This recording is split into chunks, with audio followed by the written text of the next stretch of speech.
L'un des plus grands enjeux de la vie consiste à savoir comment interpréter ces échecs. La façon dont nous affrontons les défaites de la vie et la cause que nous leur attribuons joue sur notre avenir. Aujourd'hui, nous parlerons des 3 modèles de croyance de l'impuissance acquise à éliminer impérativement pour réussir cette année. Sans tarder, allons-y. L'un des plus grands enjeux de la vie consiste à savoir comment interpréter ces échecs. La façon dont nous affrontons les défaites de la vie et la cause que nous leur attribuons joue sur notre avenir. Il ne faut pas oublier que notre réaction dans l'adversité et face aux difficultés influencera notre vie plus que toute autre chose. Parfois, nous accumulons tellement de références ayant un lien avec la douleur et l'échec que nous commençons à avoir la croyance que nous ne pouvons rien faire pour améliorer notre sort. Certains finissent par avoir l'impression que tout est désespéré, qu'ils sont impuissants ou nuls, ou que toutes leurs entreprises sont vouées à l'échec.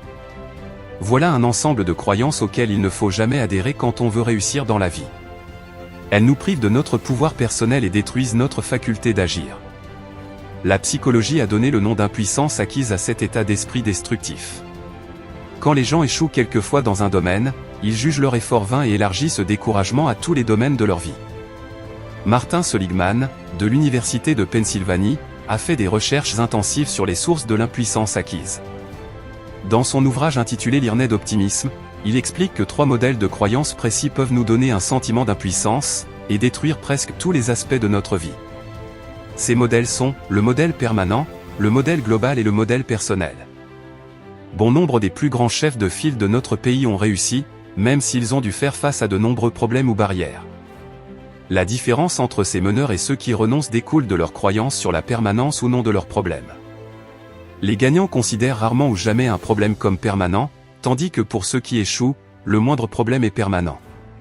Dès que l'on pense qu'on ne peut rien pour faire changer une situation, parce que tout ce qui a été jusqu'à présent n'a pas réussi à la changer, on distille un dangereux poison dans notre organisme.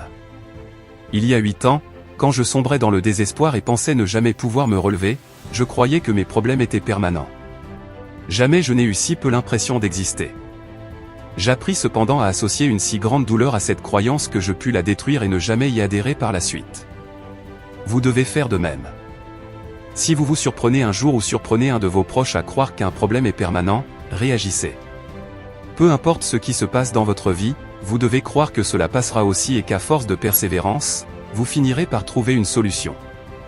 La deuxième différence entre les gagnants et les perdants, entre les optimistes et les pessimistes, tient à leur croyance concernant la globalité, c'est-à-dire qu'il n'a jamais l'impression que ce problème domine l'ensemble de sa vie.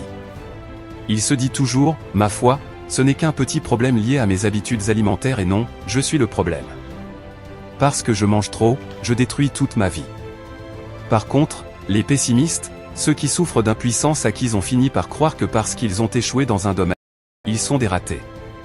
Ils croient que parce qu'ils se heurtent à des difficultés financières, toute leur vie est détruite, ils ne pourront pas prendre soin de leur enfant, leur femme les quittera, et ainsi de suite. Bientôt, ils sont dépassés par les événements et se sentent tout à fait impuissants. Imaginez les effets conjugués de la permanence et de la globalité. La solution pour résoudre ces 2 modèles consiste à trouver une situation que vous pouvez contrôler dans votre vie et à avancer dans cette direction. Ce faisant, vous effacerez certaines de ces croyances limitatives. La dernière catégorie de croyances, que Seligman a appelée le modèle personnel, sont les problèmes liés à soi-même. Si on ne considère pas un échec comme un défi pour nous inciter à modifier notre attitude, mais bien comme un problème lié à ce que l'on est, comme un problème de personnalité, on se sent tout de suite accablé. Après tout, comment changer sa vie tout entière?